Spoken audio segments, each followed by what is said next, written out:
and giving you the opportunity to talk with these gentlemen up here about part of the commissioning of the USS Indiana. With us tonight, Chairman for the Commission Committee, Ray Scheer. I'll let him introduce the rest of the group and talk about the special presentation we have tonight with the University President, former Governor Mitch Daniels, and his gentleman next to him. Thanks, Jared. As he said, my name is Ray Scheer. I'm the chairman of the commissioning committee for the new USS Indiana. I've got Captain Hutton here, who's the CEO of the ROTC unit here, professor of naval science here at Purdue, Shane Sharp with High-Tech Veneers, and Representative Jim Baird. As many folks in Indiana don't know, Indiana is the largest producer and exporter of hardwood and veneer. And one of our responsibilities as a commissioning committee is to raise awareness throughout the state about this new ship and build a lasting relationship between our namesake ship and the people of Indiana. So we travel all over the state raising awareness and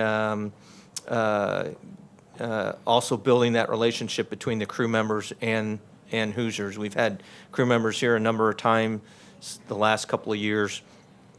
And we're leading into the commissioning ceremony this summer.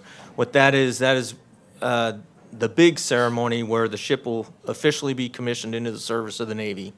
Why is it a big deal? It's been more than 75 years since the last USS Indiana. It was a battleship in World War II. I'll have the CEO speak a little bit in a minute here about the Navy's part in all this and why it's important for namesakes. But what we're going to be unveiling is a veneer tabletop that High-Tech Veneers has made and is donating to the ship. It'll be in the crew quarters, and it'll reflect a great relationship in Indiana that is near and dear to all Hoosiers. And there's one thing that unites all Hoosiers, and that's Indiana basketball. So I can't give away too much until the unveiling, but I think everybody's going to be really happy with what they see. It'll be a print of the tabletop is what we'll be unveiling. Veneer is very thin and very fragile, so because of the environment, we can't handle it too much. We'll have to wait until that's installed on board, and I'll let Shane get to that here in a minute. I'll hand off to the CEO, and at any time, if anybody has any questions, we'll take questions afterwards. Well, absolutely. I just want to say thank you, Ray. And the Navy is exceptionally excited about the opportunity to continue to strengthen the relationship with the great state of Indiana and the people of this state. If we look at the history all the way back to bringing the wood to the USS Constitution, our original ship of the Navy, and the history with the USS Indiana and the battleships BB-1 and BB-58, it just is a tremendous relationship, and continuing to strengthen and grow that for the sailors that are on board our ships. That connection does amazing things for their morale, and then being able to connect them back to the great people of the state and their namesake does a lot for every one of our ships. And having spoken with the CEO of the Indiana and just looked at that connection and how it's growing today, it's going to make a tremendous difference in how that ship goes forward and her readiness for the days coming ahead.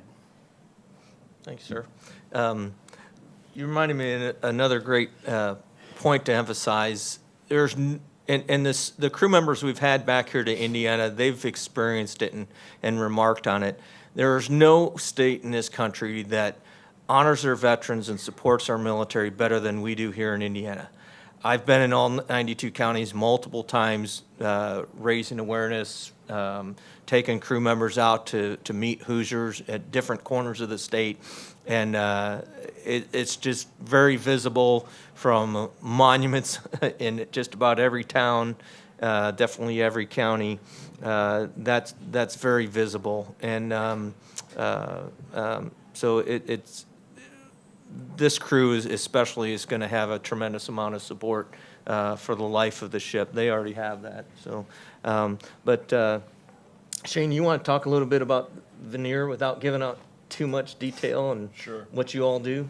Well, they asked us if we would be interested in participating in this, and certainly it's an honor to be asked by the governor's office and of course the military to work on this project. It's a civic duty we're proud to be a part of. So we appreciate inviting us into that, and he kept it to Indiana companies that contribute to our end of this project. We've kept all the veneer, of course, coming from the state of Indiana, mostly from Delaware County. We have some farms out there. We're logging with those companies there.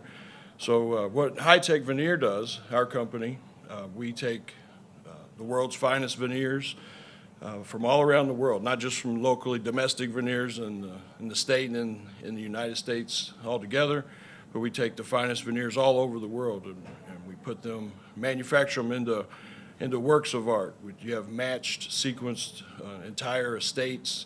We have a high-end architectural business with five-star hotels, NFL stadiums. We worked a lot on Lucas Oil Stadium and the Cowboys AT&T Stadium as well.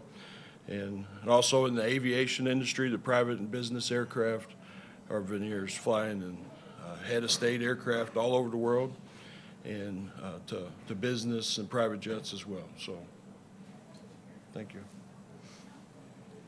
Representative Baird, you want to talk a little bit about what it means to the state? Well, the state of Indiana is excited to have a namesake nuclear-powered submarine named after us. And Shane, you mentioned Governor Holcomb and all the elected officials, as well as other citizens in our state, are extremely pleased to have such a sophisticated, complex piece of machinery that we can send anywhere in the world to protect our soldiers and protect our men and women that protect us around the world. So we're excited about that. Been extremely pleased to work with Ray and bring this project to fruition. I'm excited that we have so many companies around our Hoosier state that have the ability and the talent to provide materials for this submarine. And I think that's exciting. It's exciting for Hoosiers, and we're glad to be a part of it. Thanks, sir. Another point that he was touching on, there's over 100 Indiana, we found there's over 100 Indiana companies that are directly manufacturing components for the Virginia-class submarine program or in support of construction. Everything from components for power generation, nuclear power generation, habitability spaces, data equipment, offensive systems, defensive systems. The list is extremely long, and then you get into the companies that provide services to the shipbuilder and the Navy to do that construction. There's a company that does a specialized welding system, things like that. We were talking earlier about modular construction today in the Navy is essential to saving taxpayers tens of billions of dollars. And construction can't be done without modular, or it can't be done today without modular construction. But one of those key pieces, on our website, there's a video of the recent rollout this last summer of the Indiana. And if you notice, this gets kind of at the heart of Indiana's manufacturing legacy. What's moving those hull sections around and even the entire submarine is these wheeled trucks that are underneath it.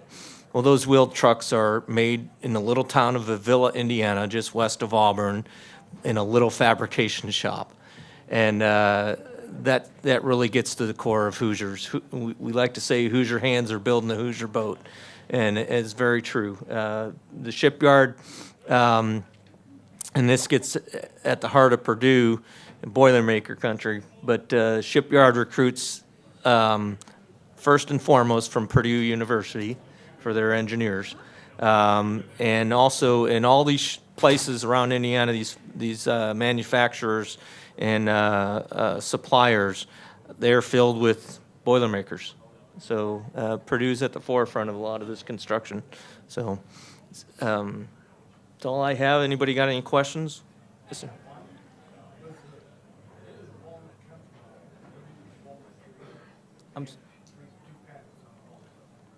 I didn't hear it.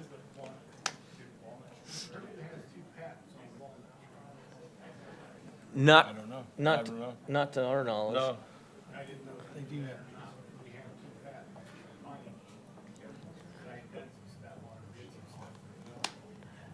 it may be. I wasn't aware of Is that. is that a species of walnut? Okay, Purdue walnut? No, it wasn't. If that's the name of the species, then no. yeah, okay. It's interesting. If we knew that, we might have thought about Yeah, that. if so- I knew about that, I would have said yes. So, Yeah. They were out of Delaware County. I know that's where the walnut come from.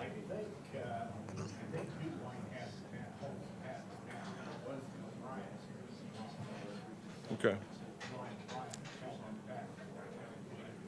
so- interesting. Well, the submarine will be around, on average, expectant is a 32-year lifespan, give or take.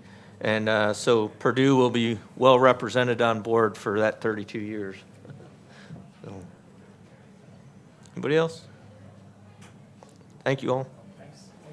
Thanks, Joe.